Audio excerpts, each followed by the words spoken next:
Here we have Jácobo Bolbochán. Wow, say that 3 times fast. Anyway, Jácobo was born in Buenos Aires, December 26th, 1906. He passed away July 29th, 1984. He was the Argentine chess champion in 1931 as well as 1932. It was then that he was ranked number 18 on planet Earth. Yet he was only awarded the IM title in 1965. His younger brother, Julio Bolbochán, became a grandmaster.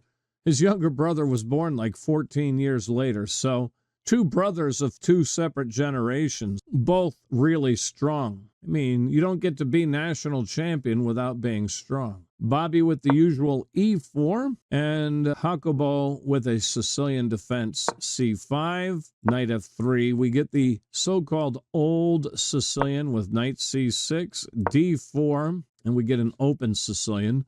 Pawn takes pawn, knight takes pawn, knight f6, knight c3, pawn e6, and oops, that's the d-man, pawn e6. That transposes to a 4 knights variation. Knight d b5, bishop b4, pawn a3, bishop takes the knight on c3. That comes with check. Knight takes the bishop. Now d5, bishop d3. D takes e4, knight takes e4, knight takes knight, and here bishop takes knight. Queen takes the queen with check, king takes the queen, bishop d7, bishop e3, f5, bishop f3, e5, all normal moves. b4, okay, in this case, king c1 is more frequently played, but that's not liked by the bot either, apparently. b4 is Bobby Fischer's choice. Queenside castles, and now king c1. Knight d4. So the bot going for f4, attacking the bishop, right? And then bishop d2 is going to be answered by bishop f5. It says bishop to c5. That's interesting. I'm not sure I really like bishop c5 because... Oh, I see, because that my bishop's hitting his knight, so all right. Yeah, I guess that makes sense. Again, I'm a bit fatigued. Knight d4 played here. Bishop takes knight, pawn takes the bishop, and rook to e1, grabbing the open file. King's rook to e8, asking for a rook trade. Well, if you want it, you have to take it on your move. King d2. Bishop b5. And now I'll take that rook trade. Rook takes rook, rook takes the rook. And already, without much to comment on, we reach an endgame.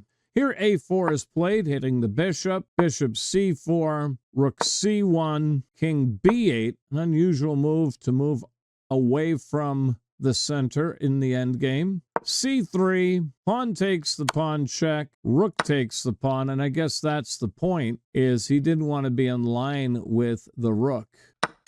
Why do we want to trade the D-man for the C-man? Well, first of all, the D-man is a strong infiltrator, but more importantly, we want to open the line for our rook. That's the bigger issue. It's not that we care about the D-man, it's that our C-man is in our way, right?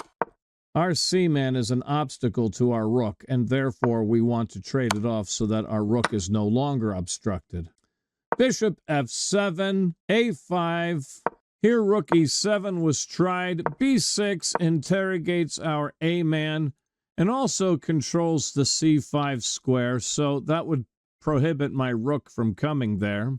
But rook e7 was tried. Rook e3, rook d7 check, rook d3. We get a couple of repetitions. I can't imagine they need to increment the clock, but masters do it as a matter of habit. Now rook d8 check, king c7, rook h8, pawn h6, king c3, pawn a6, king d4, bishop e8, trying to contain my rook, but rook f8. Bishop d7 defends, pawn h4. Now bishop c8. That gets a inaccuracy, and bishop e6 called for. I don't know why you'd want to block here. I kind of liked the idea of g5 with the threat of g4, but I'm told I'm inaccurate. Bishop c8 was played. Again, don't put too much store in the annotator's inaccuracy comments. We've seen numbers and numbers and numbers of times that a move would be made and called inaccurate, and then I offer a different move, and the bot says, no, you should have played bishop c8. Or in this case, what was it, a6 back here? Yeah, I can't imagine really why that would be considered inaccurate. The truth of the matter is the eval bar barely budges. Coming back to where we were. So bishop c8 was played. a6 is inaccurate because of the light squared bishops. What about the light squared bishops? b7 and a6 are now fixed targets. Well, a6 doesn't really count as a target. Well, the real weakness is on b6, not b7. All right, coming back to this. Let's get back to this. The reason this move is really being called for is you want to prevent white from owning the a2 g8 diagonal. And as soon as bishop c8 is played, Bobby takes ownership of the a2 g8 diagonal. Bishop back to d7. Now f4 is played, and here right now h5 being called for to prevent this g-man from moving. f4 makes sense because it fixes the pawn on f5.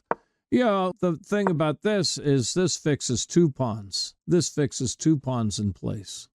So really, this move would secure the entire king's side.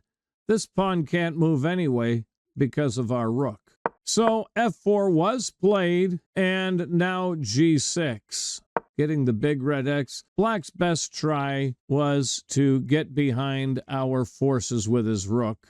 Right, you know, you've got threats of rook d1 check, you've got threats of rook to b1 hitting this backward pawn, etc. That should hold the draw, infiltrating into the backfield. g6 was played, rook f6. Oh, ouch. Bishop e8 to support the g-man. Bishop e6. So here, the bot here confirming my earlier statement that it's the b6 square that becomes weak from a6, not the a7 square. And the bot recommending this move, showing exactly how weak the b6 square is and super attacking that backward b-man. Bishop e6. You could also maybe try h5 here, would be an interesting move. Inaccurate. Oh, it changed its mind to a star. Good. And the point is, if you take, wow, you have weakened everything. And I can leave those alone and still come after this guy over here. That's going to be so strong. Or pick up this pawn, says the bot. Right. You get the point. Anyway, bishop e6 from Bobby. Keep in mind the time is ticking away, and both players have not met time control yet. Bishop c6 tried here. And, you know, with this h5 looming, speaking of fixing things in place, black might want to try h5 here. Keeps this pawn from advancing. If here, you're almost in Zugzwang. Bishop can't move. The point being, you'd have to move your rook somewhere and just try to play defensively. All right, bishop e6, bishop c6, pawn g3. Yeah, right. Yeah, that's clearly precise. You capture the pawn, you defend the pawn. This pawn's en prise as well. And this pawn's en prise as well now. You're going to lose some material here on the king's side. All right, so rook g7 played. Bishop back to e8 might have been worth a try. I'm still playing h5 here in my, I get a star.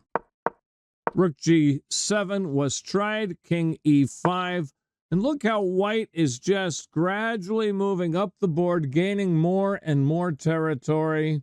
Bishop e8, bishop d5, pawn h5, rook b6 at last. King c8, discovering a super defense. Bishop e6 check, king c7, king f6, hitting the rook. Rook h7, bishop back to d5, renewing the super attack. King c8 once again, and rook e6, hitting the bishop. King d8, defending the bishop. Now rook d6 check. Rook e5 here should work as well. Basically, black is running out of moves. Rook d6 check, king c7, rook back to b6, king back to c8, now bishop g8, hitting the rook. Rook to c7, bishop e6 check, king b8. Now rook d6, threatening the fork, and black resigned. And this is really astonishing, isn't it? Even though material is even, white is completely winning the game. Black is about to be forked. His bishop can't really go anywhere without losing this pawn. If his king gets out of the fork, I'm still going to play rook d8. The bot's saying just give up the pawn. And the point now is that I'm going to try to trade rooks. Those pawns will fall in due time. They're not going anywhere. So I want to simplify. And now it's all over. You can defend temporarily, but I'm just going to get right here, and that will be that. Bishop e6, king b8, bishop f7. And then we go into Pac-Man mode.